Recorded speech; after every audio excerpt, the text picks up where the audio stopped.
really can't tell you how much I love the step sequencer and the track layers for arranging drums. And now I've got this cool little groove that I can continue to flesh out and write a song around. But now we're going to skip ahead to mixing drums. So first I'll collapse my step sequencer pane, flip over to the bus tab, and again I'll hit F to fit tracks to project. Now I'm going to mix down my drums using PX-64 Percussion Strip on every track. So I'll right-click in my Kick Tracks effect bin, scroll through the custom plugin menu, and there it is, PX-64 Percussion Strip. Now I'll hold down Control and drag to copy and paste it to every effects bin of all my other tracks.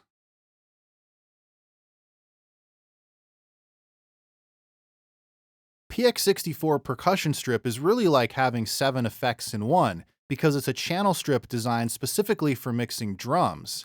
It's got tube saturation on the input stage, a transient shaper, a compressor, an expander that also works as a gate, a 4-band EQ, a tempo syncable delay, and tube saturation on the output stage.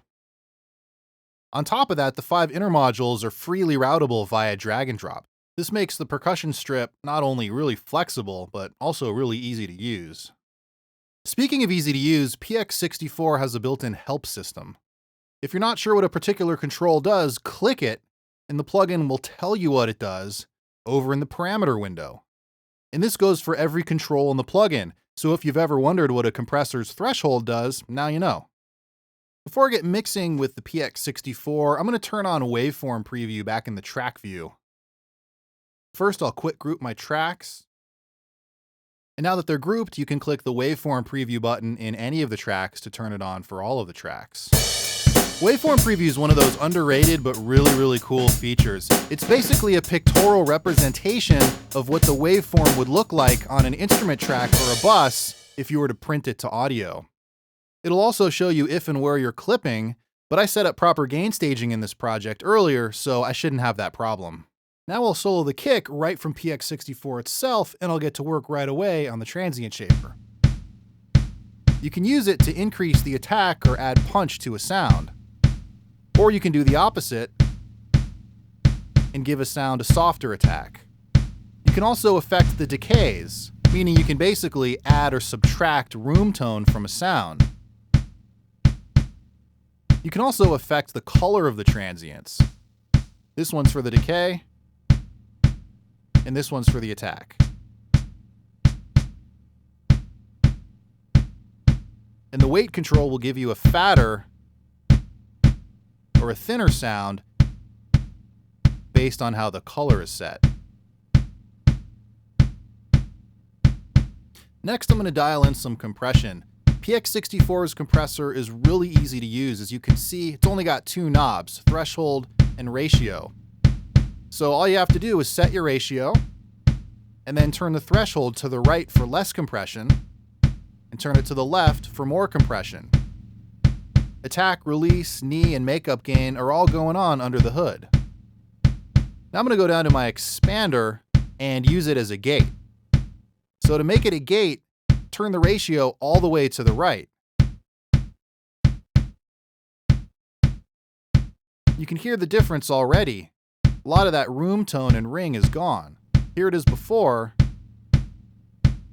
and here it is gated.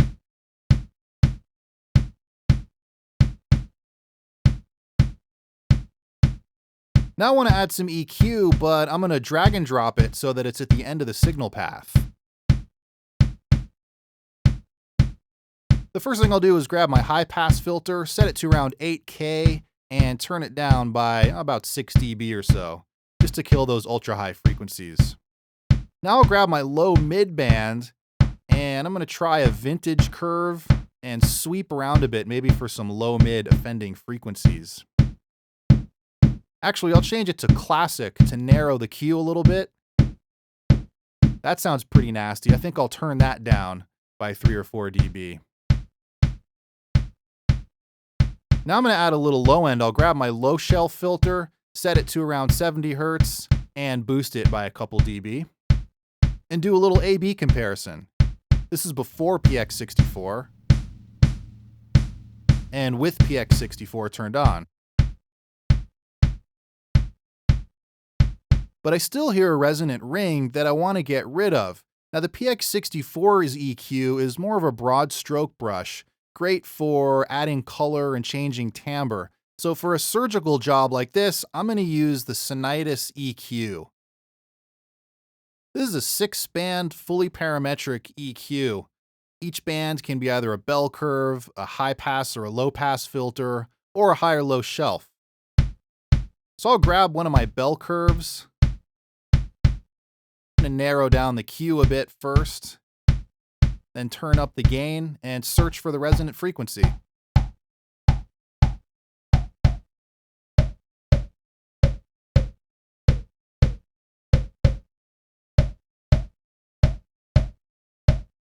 Sounds about right there. I think I'll tighten up the Q a little more and kill that frequency.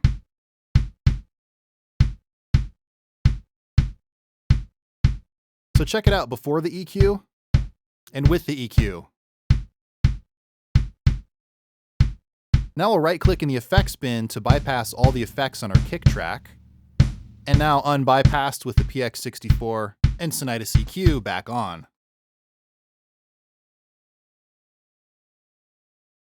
Now it's time to work on my snare drum.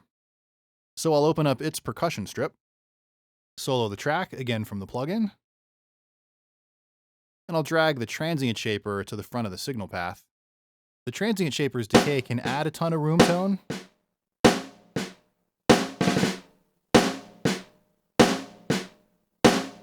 or it can make it disappear.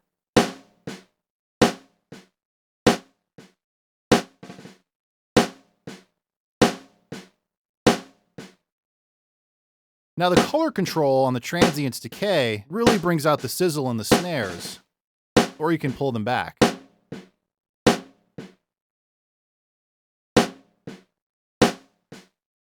And you can do the same thing with the transient's attack.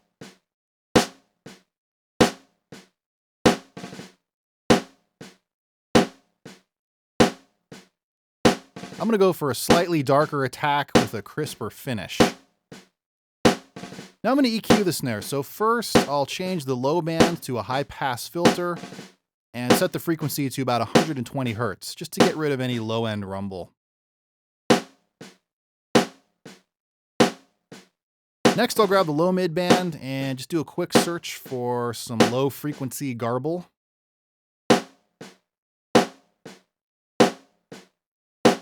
Sounds like it about there, so I'll cut that by a few dB. And now I'm going to grab my high mid band to find the sweet spot. Maybe I'll change that to a vintage curve for a wider Q. And that sounds about right. So I think I'll give that a little boost. And I'll grab my high band, cut that by a few dB, and set that to about 10K or so. Now, just like with the kick, I hear an offensive resonant ring in my snare.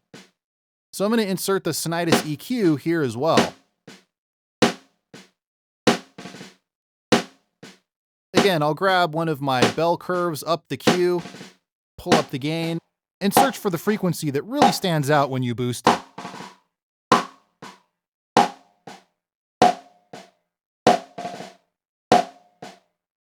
Like that, right about there, right around 710 Hertz. That sounds horrible. Then you want to narrow your Q a little bit, get a little more precise. Just pull it right out of the mix.